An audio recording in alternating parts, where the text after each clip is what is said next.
¿Qué tal? Muy buenos días. El día de hoy pues nos toca platicar de los trastornos electrolíticos en el electrocardiograma como parte del curso de electrocardiografía clínica de 2023 por parte del Departamento de Fisiología de la Facultad de Medicina de la UNAM. Antes de comenzar pues quisiera agradecer ampliamente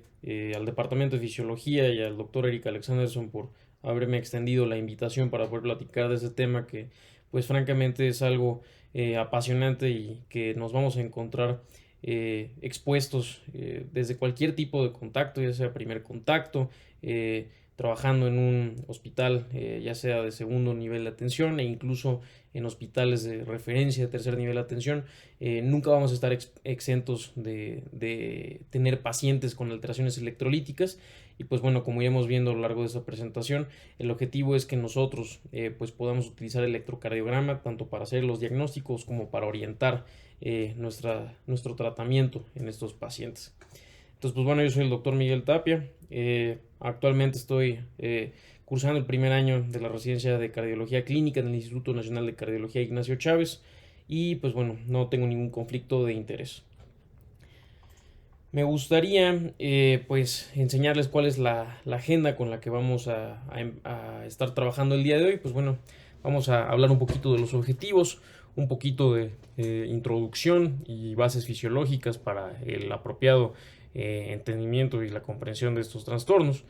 Y pues vamos a ir desglosando las alteraciones respectivas de los electrolitos más importantes, siendo estos las alteraciones del potasio, las alteraciones del calcio, las alteraciones del magnesio y por último un algoritmo final y las conclusiones de esta plática.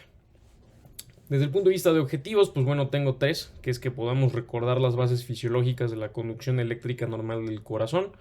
que nosotros podamos reconocer las alteraciones en el electrocardiograma de distintos trastornos electrolíticos y por último que podamos proponer un método práctico, sencillo y reproducible para el análisis del electrocardiograma en el contexto de alteraciones hidroelectrolíticas. Ahora me gustaría empezar con unas preguntas de autoevaluación. Estas preguntas pues quédenselas ustedes y traten de irlas contestando. Las iremos viendo al final de la plática. Estarán las respuestas a estas preguntas, pero pues es para que podamos tener una comparación al inicio y al término de esta plática. Entonces son 5 preguntas, todas son de verdadero o falso, no sé. La primera pregunta es, ¿la gravedad de la hipercalemia se define por la presencia de cambios en el electrocardiograma? ¿Verdadero, falso o no sé? La segunda pregunta, ¿la hiponatremia sintomática por sí sola cursa con cambios en el electrocardiograma? ¿La hipercalcemia se asocia con acortamiento del intervalo QT? ¿La hipocalcemia se asocia con acortamiento del intervalo QT? Y por último, la presencia de arritmias son obligadas para clasificar una hipercalemia con cambios en el electrocardiograma. Estas preguntas las vamos a ir contestando a lo largo de la clase. Entonces, pues bueno, a manera de introducción, pues es importante recordar que un trastorno electrolítico es cualquier alteración en la concentración normal de un determinado ion en el organismo. Esta imagen que está tomada del texto de fisiología de Guyton y Hall, pues lo que nos demuestra es la concentración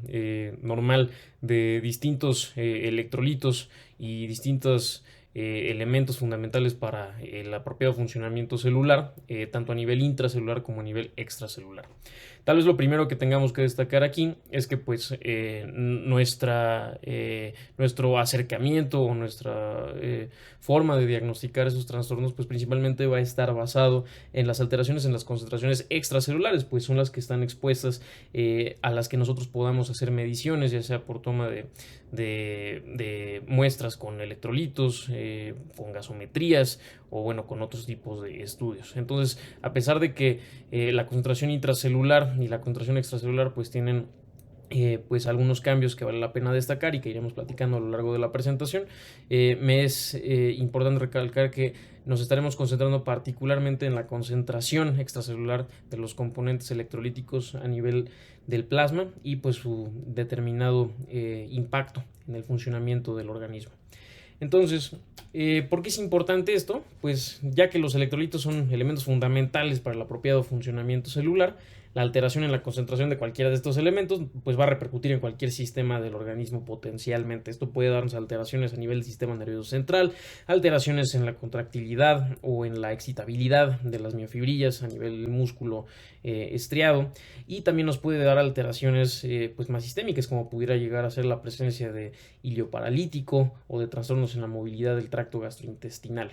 Entonces, por esto es muy importante que nosotros tengamos pues contemplados la extensión de las alteraciones que pueden llegar a presentarse en esos trastornos.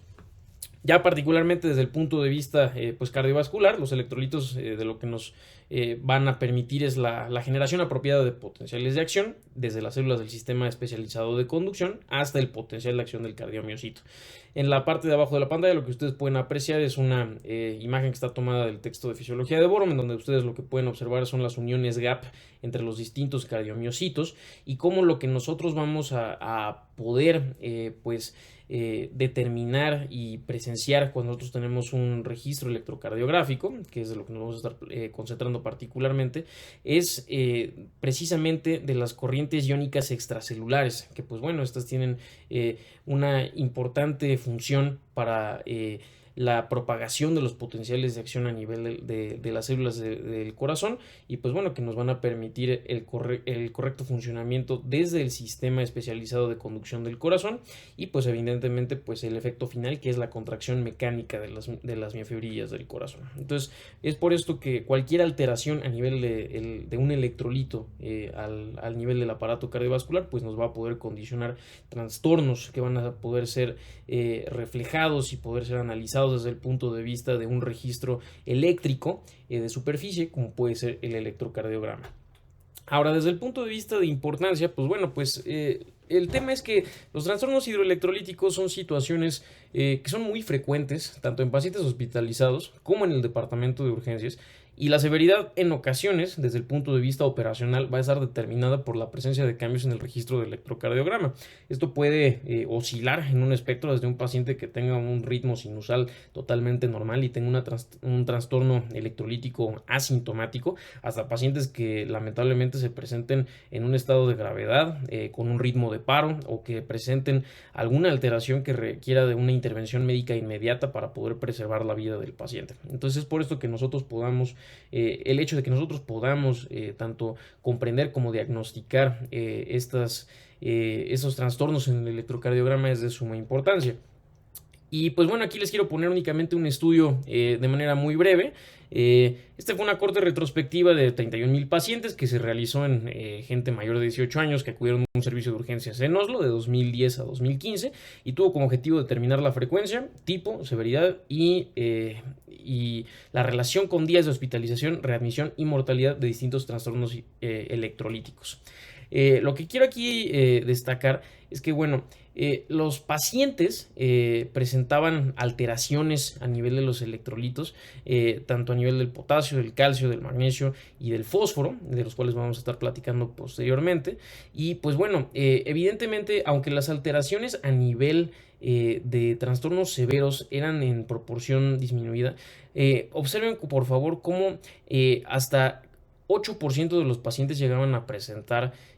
algún grado de hipocalemia, hasta 10% de los pacientes llegaban a presentar algún grado de hipercalcemia, y pues estas alteraciones se presentaban no solo pues digamos que a nivel diagnóstico, sino que tenían relación en este forest plot que ustedes pueden observar, tenían relación ya sea con la mortalidad intrahospitalaria, la mortalidad a 30 días y la mortalidad a un año, dependiendo de cuántos trastornos hidroelectrolíticos tuvieran. Entonces, pues en este estudio por lo menos se determinó una alteración en 32% de los pacientes, y pues a mayor severidad pues habían mayores días de estancia hospitalaria, readmisión y mortalidad. Lo que quiero decir con todo esto es que es importante que nosotros entendamos que una alteración hidroelectrolítica pues nos va a condicionar pues mayor riesgo de que nuestros pacientes tengan un desenlace adverso, ya sea durante la hospitalización o posterior a la hospitalización. Ya desde el punto de vista de fisiología, pues es importante que nosotros recordemos que el potencial de acción inicia en las células del sistema de conducción especializado del corazón y se propaga de manera ordenada a lo largo del mismo. El flujo de las corrientes extracelulares, del cual estábamos hablando anteriormente, pues de lo que nos va a dar paso es que se genere un vector eléctrico, el cual nosotros vamos a poder detectar a lo largo del tiempo con el electrocardiograma, y es por esto que nosotros tenemos que entender la relación entre los trastornos hidroelectrolíticos y las alteraciones que nos van a dar a nivel del registro electrocardiográfico de su superficie. Ahora, es importante, pues recordemos un poquito de fisiología básica. El potencial de acción cardíaco contempla 5 fases distintas, dependiendo en qué parte del aparato cardiovascular lo estemos determinando,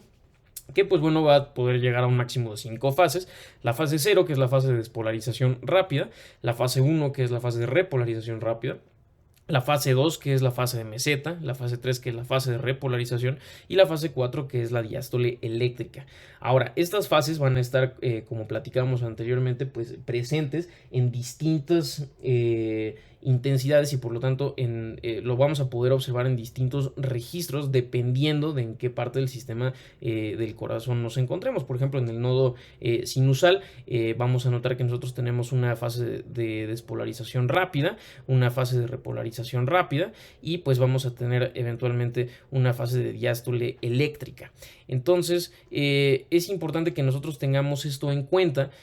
porque cuando lo comparamos con una miofibrilla muscular, pues notamos que aquí vamos a tener las 5 fases del potencial de acción, y esto es importante para que nosotros podamos entender las alteraciones hidroelectrolíticas posteriormente.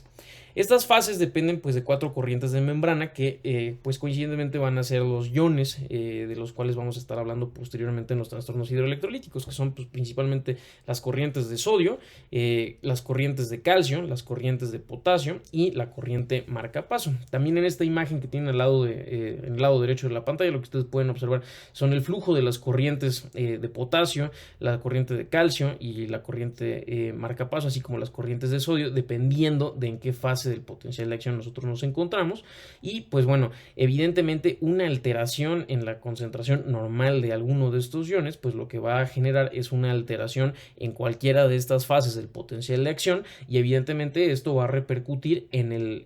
no solo en la generación, sino en la forma, en la propagación y en la terminación de los distintos potenciales de acciones de los pacientes que tengan trastornos hidroelectrolíticos.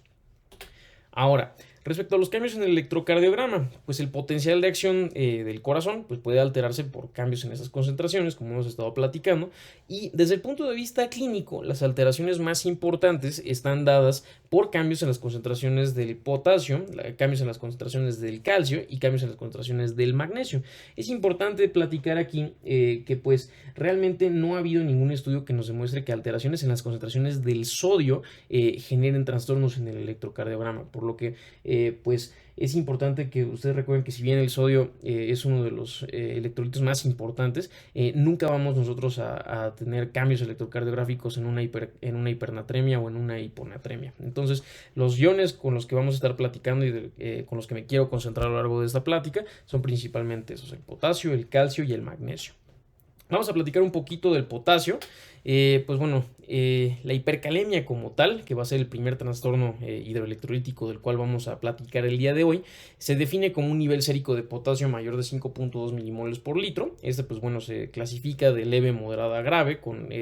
los distintos intervalos que ustedes pueden ver aquí en pantalla. Y pues bueno, causas comunes de esto, pues sobre todo son deficiencia de mineralocorticoides, reducción del volumen arterial efectivo y deterioro de la función renal.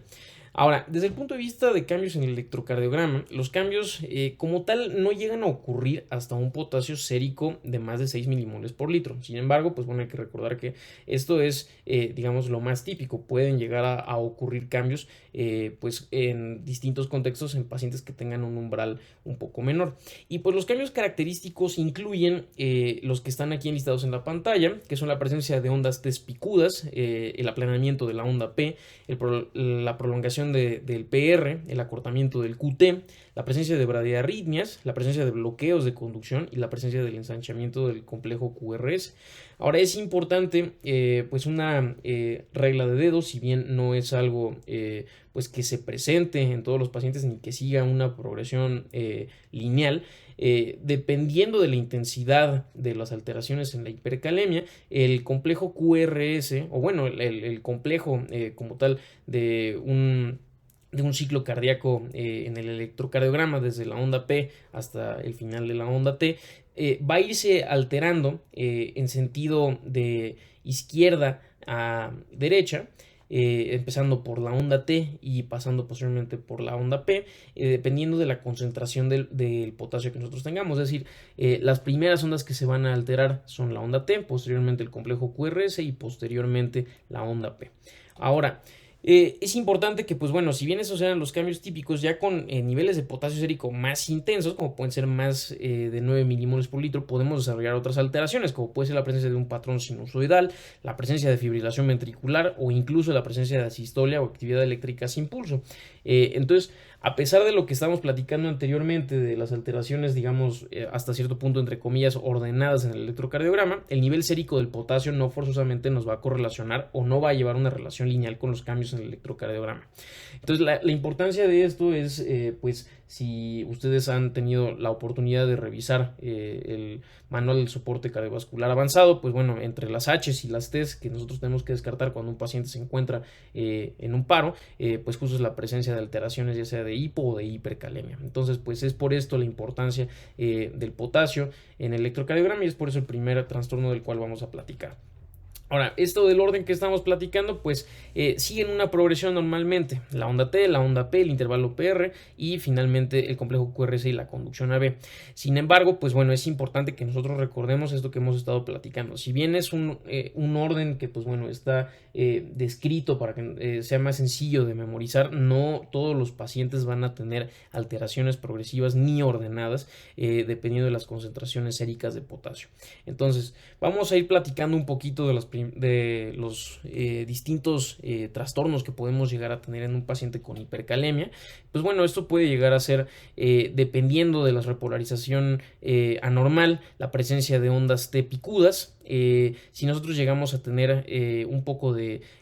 alteración en la conducción auricular, podemos llegar a tener prolongación del PR, podemos llegar a tener incluso pues ensanchamiento de la onda P. Ya con niveles un poco más intensos podemos llegar a tener una conducción anormal, la presencia de bradiarritmias y pues bueno, ya con la presencia de un nivel de potasio mayor de 9 milivoles por litro, pues podemos llegar a tener pues cualquiera de estas arritmias que pueden ser potencialmente letales. Ahora me gustaría ponerles este primer ejemplo de un electrocardiograma. Este es un registro que se toma a un paciente enfermo renal crónico en el que se toman niveles de potasio y pues bueno, se determina que el paciente tiene una hipercalemia grave. El primero de pues, los pasos para analizar nuestro electrocardiograma pues sería evaluar la presencia si tenemos ritmo sinusal, el cual pues aquí podemos observar que se encuentra nuestro paciente con ritmo sinusal. Sin embargo, algo que es pues evidente desde la primera impresión de ese electrocardiograma, como ustedes pueden observar, es la presencia de ondas T picudas. Entonces, este sería el primer hallazgo electrocardiográfico que me gustaría transmitirles. Un paciente con hipercalemia, uno de los primeros signos que vamos a poder observar es la presencia de ondas T picudas. Y pues bueno, este potasio se le tomó una gasometría y pues se observó que tenía un potasio sérico de 7 milimoles por litro. Entonces, otra cosa que es importante que nosotros pues platiquemos es que la presencia de cambios en el electrocardiograma como tal es algo que nos va a definir la gravedad de la hipercalemia. Es decir, si nosotros tenemos a un paciente que pues desde el punto de vista numérico se encuentra con hipercalemia, que a lo mejor forzosamente no se encuentra en un rango de hipercalemia grave, si nuestro paciente ya presenta alteraciones en el electrocardiograma, esto es una urgencia y pues nuestro paciente se va a catalogar como un paciente hipercalémico con cambios en el electrocardiograma y amerita tratamiento de urgencia. Otros cambios que podemos llegar a presentar, pues bueno, aquí pueden observar otro paciente que se le toma un electrocardiograma de 12 derivaciones en donde pues ya se toma una gasometría, se observa el nivel sérico de potasio que se encontraba en 9 milimoles por litro y aquí ya llegamos a tener alteraciones en la conducción en donde notamos un ensanchamiento pues importante del complejo QRS y pues incluso llegamos a tener la presencia pues muy incipiente de un patrón sinusoidal. Por ejemplo, este otro paciente, pues que también enfermo renal crónico, con un potasio sérico de 8, notamos pues la presencia de ondas T pues sumamente importantes y cómo el trazo del electrocardiograma comienza a ensancharse y comienza a degenerar a un patrón sinusoidal. Y pues bueno, este es el patrón sinusoidal típico que está pues representado en este otro electrocardiograma, donde ustedes pueden observar un ensanchamiento del complejo QRS y pues la presencia de este patrón sinusoidal que pues bueno está inspirado en las ondas sinusoidales pues desde el punto de vista gráfico matemático, en lo cual pues tenemos una onda que va en sentido positivo y una onda que va en sentido negativo de la derivación del electrocardiograma. Entonces, pues bueno, evidentemente estos cambios en el electrocardiograma, pues los que estábamos platicando anteriormente, nos otorgan un estado de urgencia y pues requieren que nuestro paciente tenga tratamiento. Entonces, recordemos desde el punto de vista electrocardiográfico, los cambios pues van a presentarse desde el punto de vista inicial en la onda T. Normalmente el primer cambio que nosotros llegamos a tener es la presencia de ondas T picudas. Sin embargo, pues podemos llegar a tener una alteración pues prácticamente en cualquier contexto o en cualquier parte del complejo del ciclo cardíaco eléctrico, y es importante que nosotros podamos reconocerlo. Sin embargo, si me gustaría transmitirles un mensaje, el más importante sería tal vez que la presencia de hipercalemia, con lo que se va a asociar casi siempre y con lo que ustedes pueden orientarse mucho, sobre todo en un contexto de urgencias, es con la presencia de ondas T picudas, con la presencia de complejos QRS que se encuentran muy anchos, o lamentablemente pues ya si su paciente se encuentra con niveles pues ya graves de potasio, con la presencia de un patrón sinusoidal. Ahora, desde el punto de vista de tratamiento, pues bueno, pues lo más importante es determinar la urgencia, que para esto pues es importante que platiquemos, o bueno, que resaltemos lo que hemos estado platicando de las alteraciones del electrocardiograma, determinar si nuestro paciente tiene debilidad muscular, que pues bueno, no es el propósito de la clase, pero bueno, sería otra de las alteraciones que nos darían un estado de urgencia, y determinar si existe o no compromiso renal. En función de esto, pues bueno, podemos dar distintos tipos de tratamiento, que pues pueden dar antagonistas de membrana, como puede ser la presencia de calcio. Se puede dar también distintos tipos de fármacos, como pudieran ser diuréticos de asa, para tratar de bajar el volumen o bueno, de bajar la concentración sérica de potasio, y podríamos dar distintas intervenciones, que puede ser la administración de una solución polarizante o la presencia de agonistas beta-2 arenérgicos, los cuales todos tienen pues el mecanismo de hacer un shift intracelular de potasio, y que con esto se genere pues una resolución temporal de la hipercalemia. Sin embargo, lo más importante es que nosotros recordemos que estas medidas son temporales, y lo que nosotros tenemos que hacer es resolver la causa de base. Entonces, pasando a otro trastorno hidroelectrolítico, me gustaría ahora platicar del otro espectro del potasio, que sería la hipocalemia, la cual podemos definir como un potasio sérico menor de 3.5 milimoles por litro. Se divide en leve, moderado y grave, con esos distintos puntos de corte. Y pues las causas más comunes de que un paciente tenga hipocalemia es la presencia de shift intracelular del potasio, la presencia de pérdidas gastrointestinales, como pudiera ser en el estado de una gastroenteritis, y la presencia de pérdidas renales, ya sobre todo en pacientes que se encuentren con algún tipo de terapia pues ya que comprometa la absorción de potasio a nivel del riñón. Desde el punto de vista de cambios en el electrocardiograma, por lo general estos cambios no se van a presentar hasta que existe una concentración menor de 2.9 milimoles por litro, y los cambios característicos van a incluir una amplitud aumentada de las ondas P, una prolongación del PR, un aplanamiento de la onda T, la presencia de ondas U prominentes y la fusión de la onda T con la onda U. Aquí en la derecha de la pantalla lo que ustedes pueden observar es justo pues de manera esquemática esta mnemotecnia, en donde un paciente que presenta hipocalemia lo que va a presentar es una depresión del segmento del segmento ST, la presencia de inversión de la onda T y una onda U prominente. Y vamos a ir viendo ahorita distintos ejemplos en el electrocardiograma. Ya si bajan los niveles de potasio pues de manera más importante, pues pueden llegar a presentarse extrasístoles supraventriculares y ventriculares, la presencia de taquiarritmias supraventriculares, como puede ser fibrilación auricular, flóter y taquicardia atrial. Y pues bueno, esos pueden llegar a degenerar arritmias ventriculares, como puede ser la presencia de taquicardia ventricular, fibrilación ventricular o incluso la presencia de torsada de puntas. Me gustaría enseñarles este primer electrocardiograma, en donde pues bueno, notamos un paciente que tiene un ritmo sinusal. El paciente pues acude al servicio de urgencias, se le toma una gasometría en donde se evidencia un potasio sérico de 2.5, y pues lo que nosotros podemos observar aquí son tres cosas características. Primero, lo que nosotros podemos notar es la depresión del segmento ST aunado a una inversión de la onda T, y lo que nosotros podemos observar también es un intervalo QU muy largo. Pues lo que nosotros podríamos tal vez inicialmente pensar que es la onda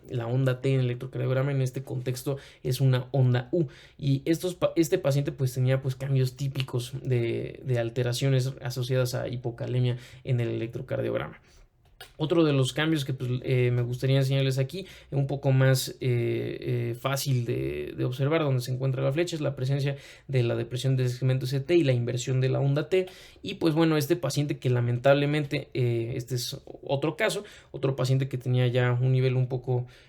más bajo, se encontraba con un potasio sérico de 1.5 y este paciente empieza a presentar extrasístoles auriculares que lamentablemente pues degeneran a una disritmia en la cual el paciente pues comienza a degenerar un ritmo de torsada de puntas. Entonces pues bueno, la hipocalemia pues si bien tal vez desde el punto de vista electrocardiográfico podría tener cambios que no son tan aparatosos como los de la hipercalemia, es importante que nosotros recordemos que pueden ser igual de graves, y es por eso que nosotros los tenemos que poder reconocer de manera temprana en el electrocardiograma. Desde el punto de vista de las generalidades del tratamiento, pues bueno, nuevamente no es el objetivo de la clase, pero pues como tal lo que nosotros necesitamos es prevenir y tratar complicaciones que amenacen la vida del paciente. Debemos de reponer el déficit del potasio pues en los pacientes que tengan hipocalemia, y pues evidentemente al mismo objetivo que teníamos con el tratamiento de la hipercalemia, pues debemos de resolver la causa de base. Si nosotros tenemos una hipocalemia que es de leve a moderada, pues podemos optar por una reposición oral. Sin embargo, pues si tenemos pues ya alteraciones en el electrocardiograma, o si tenemos la presencia de una hipocalemia grave, pues debemos de tener nuestro paciente con monitorización continua y pues iniciar una reposición intravenosa pues de manera oportuna para prevenir complicaciones en nuestros pacientes. Vamos a platicar un poquito ahora sobre otro de los trastornos hidroelectrolíticos, ahora concentrándonos sobre todo en los que conciernen alrededor del calcio. Ahora pues es importante que nosotros platiquemos del primer trastorno, el primer espectro del que vamos a platicar pues es la hipercalcemia. Las principales causas de hipercalcemia van a ser hiperparatiroidismo y malignidad, dependiendo de si nuestro paciente se encuentra hospitalizado o si se encuentra de manera ambulatoria. Del 80 al 90% de los casos nuestros pacientes van a presentar alguna de estas dos alteraciones. Y pues bueno, nosotros podemos definir hipercalcemia ya sea por la presencia de calcio total mayor de 10.4 miligramos por decilitro o la presencia de calcio ionizado más de 5.6 miligramos por decilitro. Una definición que me gustaría que recordáramos es la presencia de hipercalcemia grave con un calcio total de más de 14 miligramos por decilitro o la presencia de calcio ionizado más de 10 miligramos por decilitro. Desde el punto de vista del cuadro clínico, pues nuestros pacientes con la presencia de hipercalcemia, lo primero que pueden llegar a presentar es somnolencia, debilidad, ansiedad, la cual puede progresar a alteraciones un poco más sistémicas, como pueden ser dolor, náusea, vómito, constipación, la presencia de pancreatitis, y pues bueno, ya en casos graves, pues de generar arritmias, la presencia de lesión renal aguda, y pues bueno, ya generar otras complicaciones que no son el objetivo de esta clase. Sin embargo, ya concentrándonos un poco en los cambios que pueden llegarse a presentar en el electrocardiograma, los cambios característicos incluyen la presencia del acortamiento del intervalo QT, la prolongación del complejo QRS y la presencia de bradicardia. Sin embargo, pues bueno, ya en casos un poco más severos de hipercalcemia podemos observar la presencia de ondas Osborn, que ahorita vamos a observar un ejemplo posteriormente, la presencia pues de irritabilidad ventricular que puede generar nuevamente en arritmias ventriculares y pues lamentablemente pueden llegar también a condicionar ritmos de paro en algunos pacientes. Entonces me gustaría que observaran aquí en la derecha de la pantalla cómo tenemos un paciente, o bueno, cómo tenemos la esquematización de un complejo QRS que se encuentra normal contra un complejo que se encuentra en un paciente con hipercalemia, y cómo nosotros vamos a notar aquí que tenemos acortado el intervalo QT. Ahora, este acortamiento del intervalo QT, pues bueno, sería lo primero que me gustaría resaltar en este otro ejemplo. Aquí lo que ustedes pueden observar, pues también es un paciente que acude al servicio de urgencias. Este paciente por lo que acude es por sensaciones de parestesias y alteración en el estado neurológico. Se le toma un electrocardiograma y lo que ustedes pueden observar es el acortamiento del intervalo QT de manera muy importante. Prácticamente la onda T está pegada al complejo QRS. Y pues bueno, si bien esta es una de las alteraciones más frecuentes, me gustaría también que observáramos aquí otra de las presencias, que es la presencia de las ondas Osborn, que bueno, se presenta como Bueno, en inglés se refiere como el notch del complejo QRS antes de la onda T. Y pues bueno, estos también son cambios característicos de la presencia de hipercalcemia en el electrocardiograma. Entonces, recordemos hasta el momento la presencia del acortamiento del intervalo QT, la presencia del notch o el empastamiento a nivel del complejo QRS en su fase terminal, pues son cambios que nos deberían de orientar a hipercalcemia en el electrocardiograma. Y pues bueno, de respecto a las generalidades de tratamiento, pues bueno, evidentemente en el contexto de una hipercalcemia grave, lo que nosotros debemos hacer es administrar solución salina a altos flujos para disminuir la concentración de calcio en el organismo. Y pues bueno, si es de leve a moderada, pues lo que nosotros podemos apoyarnos principalmente es en la utilización de diuréticos de ASA, siempre posteriormente al uso de soluciones, la presencia o bueno, la utilización de bifosfonatos en el caso de hipercalcemia maligna y utilizar denosumab en el caso de que estemos en el contexto de hipercalcemia refractaria. Eh, Evidentemente, pues otro de los espectros que tenemos nosotros que abordar en esa plática, pues es el otro extremo, que es la hipocalcemia, la cual nosotros podemos definir como un calcio total menor de 8.8 miligramos por decilitro, un calcio ionizado menor a 4.5 miligramos por decilitro y la presencia de hipocalcemia grave, la cual podemos definir como un calcio total menor a 7.5 miligramos por decilitro, un calcio ionizado menor a 3 miligramos por decilitro. ¿Y cuáles son las principales causas de la hipocalcemia a la que nosotros nos podemos enfrentar? Estas pueden ser el hipoparatiroidismo, la cual puede ser pues desde el punto de vista posquirúrgico, por ejemplo en un paciente operado de una tiroidectomía o la resección de algún tumor a nivel cervical, la presencia de hipoparatiroidismo autoinmune o la presencia de hipoparatiroidismo desde el punto de vista genético y pues bueno, otras condiciones clínicas que nos podrían condicionar hipocalcemia serían la deficiencia de vitamina D o la utilización de algunos fármacos de uso común en la práctica clínica. Ahora es importante que nosotros cuando platiquemos de estas alteraciones en cuanto al calcio, es que recordemos que la gravedad de la hipocalcemia va a estar condicionada principalmente en función de qué tan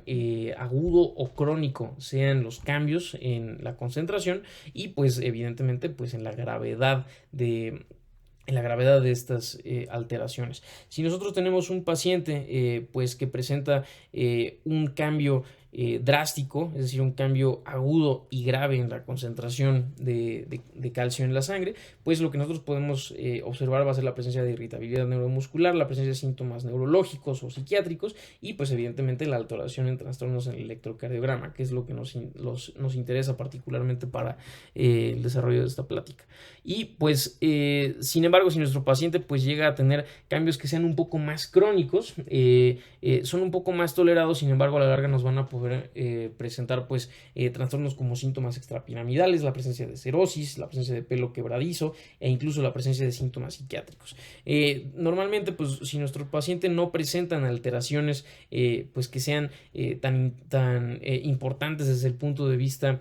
o en cronicidad o desde el punto de vista pues numérico, nuestros pacientes van a poder tolerar un poquito más los trastornos en cuanto a las concentraciones de calcio disminuido en la sangre. Sin embargo, pues bueno, vamos a concentrarnos un poquito en los cambios en el electrocardiograma asociados a la hipocalcemia. Los cambios característicos de estos pues incluyen la prolongación del intervalo QT a expensas del segmento ST.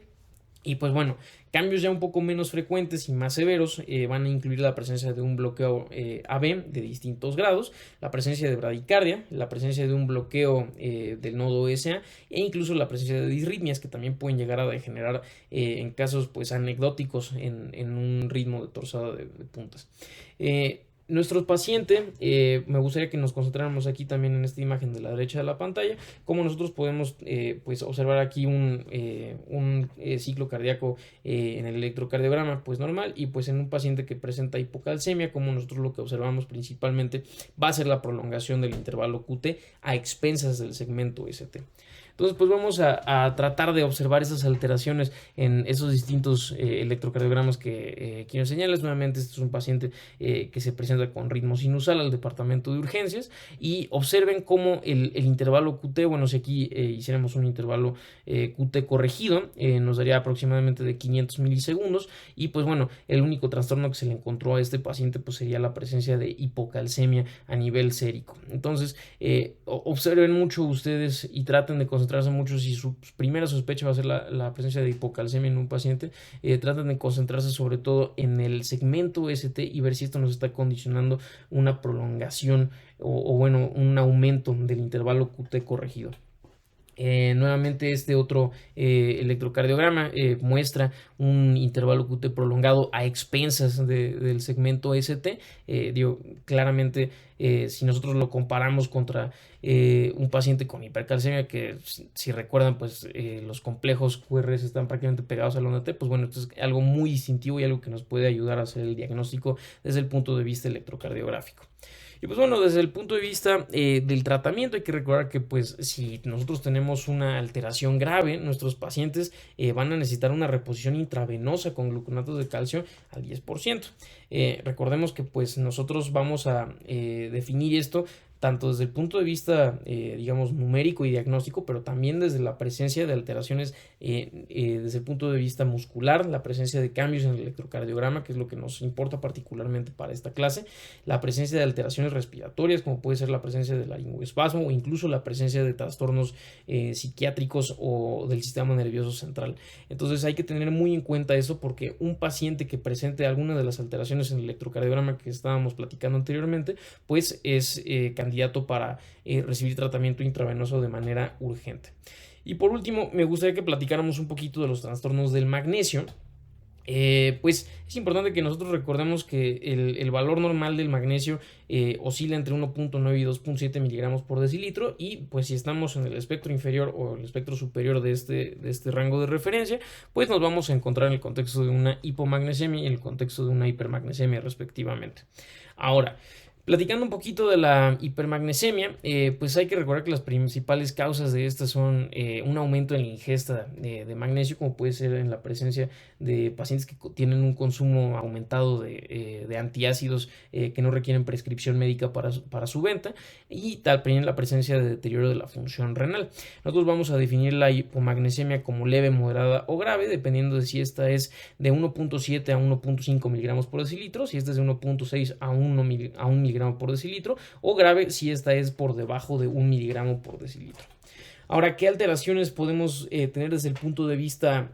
pues sistémico? Pues podemos llegar a tener depresión, alteración del estado mental, la presencia de parálisis flácida, la presencia de alteración en los reflejos de estiramiento muscular, y pueden asociarse otras alteraciones como puede ser náusea, vómito, la presencia de hilio paralítico e incluso la presencia de retención urinaria. Las alteraciones pues pueden llegar a oscilar desde un PR que se encuentre prolongado hasta la presencia de un complejo QRS ancho en pacientes que presenten hipermagnesemia. Sin embargo, pues esto puede llegar a degenerar incluso hasta un bloqueo auriculoventricular de distintos grados, y pueden llegar a presentar paros respiratorios e hipotensión, por lo que la presencia de hipermagnesemia, si bien no es un trastorno pues que sea bastante frecuente en el servicio de urgencias o incluso en pacientes hospitalizados, pues no es algo que debamos de pasar por alto. Respecto a las generalidades del tratamiento, pues lo más importante va a ser disminuir la concentración, y la intensidad del tratamiento va a depender principalmente de la tasa de filtrado glomerular de nuestro paciente, es decir, de qué tan enfermo se encuentre desde el punto de vista renal. A grandes rasgos, lo que nosotros podemos otorgarle a nuestro paciente para el tratamiento pues va a ser gluconatos de calcio, la presencia de diuréticos, la presencia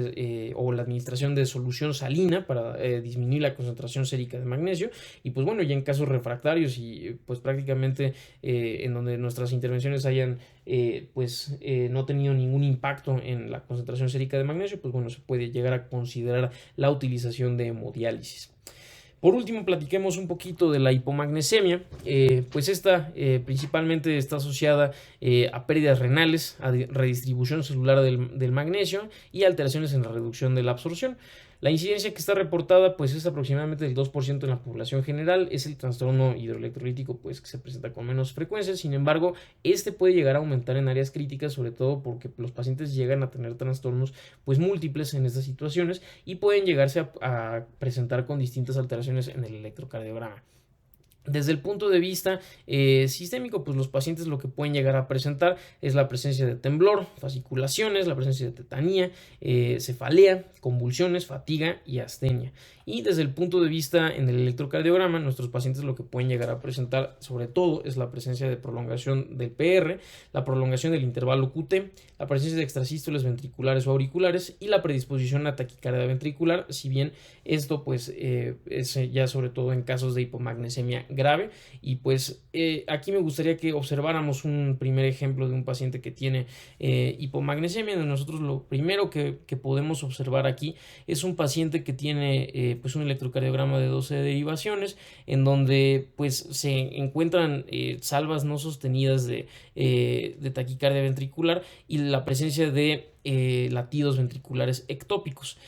También se encuentra pues un intervalo QT corregido pues discretamente prolongado y pues lamentablemente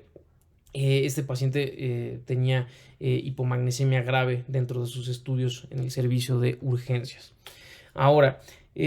estos son otros cambios que podemos llegar a presentar en el electrocardiograma. Esta es la continuación del electrocardiograma del mismo paciente del caso anterior, en donde el paciente pues ya no solo estaba presentando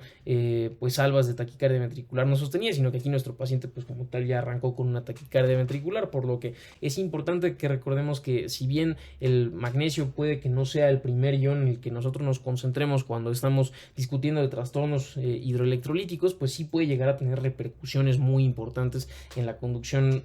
pues el potencial de acción del sistema especializado de conducción del corazón y puede llegar a degenerar en arritmias que pueden ser letales para el paciente. Desde el punto de vista del tratamiento, pues bueno, evidentemente nuestro objetivo pues va a ser reponer los niveles de magnesio y dependiendo de la gravedad, pues este puede ser administrado tanto de manera intravenosa hasta intramuscular en casos de extrema urgencia si no tuviéramos una línea intravenosa. Y pues si bien no es el objetivo de la clase pues dar una revisión extensa para el tratamiento de estas alteraciones, sí me gustaría que mencionáramos que cuando nuestro paciente presenta una torsada de puntas o llega con una arritmia grave asociada a hipomagnesemia, pues se debe administrar 2 gramos de sulfato de magnesio en infusión para de 30 segundos a 15 minutos y se puede llegar a repetir esta dosis cada 5 a 15 minutos, posteriormente manteniéndola en infusión continua para tener los niveles de magnesio dentro de la normalidad. Ahora, pues habiendo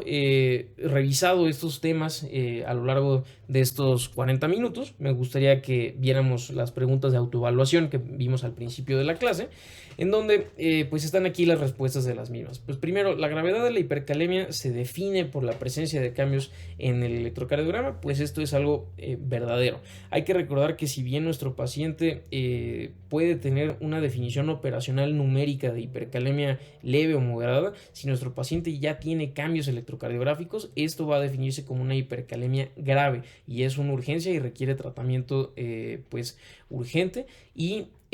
pues es el primer mensaje que me gustaría que nos quedáramos el día de hoy. Los pacientes con cambios en el electrocardiograma son pacientes con hipercalemia grave y necesitan tratamiento urgente.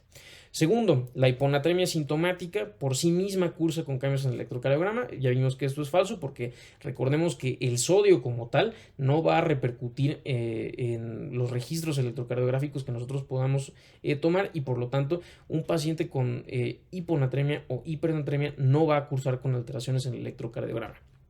Ahora, la hipercalcemia se asocia con acortamiento del intervalo QT, esto es verdadero, no así el siguiente enunciado. El número 4, la hipocalcemia se asocia con acortamiento del intervalo QT, este es un enunciado falso. Entonces, recordemos que siempre el intervalo QT va a ser inversamente proporcional a la concentración, ya sea de calcio o la concentración de potasio. Y por último, la presencia de arritmias son obligadas para clasificar a un paciente con hipercalemia con cambios en el electrocardiograma. Esto es falso. Desde las alteraciones más iniciales, como puede ser la presencia de ondas T picudas o incluso las alteraciones ya un poco más menos frecuentes, como pueden llegar a ser la alteración en la conducción auriculoventricular. Si nuestro paciente no presenta una arritmia, no es un criterio de exclusión para decir que nuestro paciente no tiene una hipercalemia grave con cambios en el electrocardiograma. Entonces, estas son las respuestas a las preguntas de autoevaluación. Y pues bueno, desde el punto de vista de conclusiones de esta plática, pues me gustaría que recordáramos que los trastornos electrolíticos son situaciones que son comunes en la práctica clínica, que el electrocardiograma es una herramienta que nos va a permitir orientarnos a nosotros respecto a la gravedad de dichos trastornos y nos va a permitir dirigir nuestro tratamiento en nuestros pacientes. Y evidentemente pues la repetición constante del ejercicio clínico, del análisis del electrocardiograma de manera pues diaria, es básica para que nosotros podamos afianzar nuestras habilidades diagnósticas y que podamos ser pues cada vez más clínicos, que podamos apoyar lo que nosotros estamos viendo en los laboratorios con lo que nosotros estamos viendo en el electrocardiograma, y que esto pues pueda repercutir de manera positiva en nuestros pacientes. Para cualquier contacto, para cualquier duda, para cualquier comentario, aquí les dejo mi correo electrónico, y pues dejo abierto el foro para que podamos discutir un poquito si tienen dudas de alguno de los temas que platicamos ahorita durante la plática. Muchas gracias.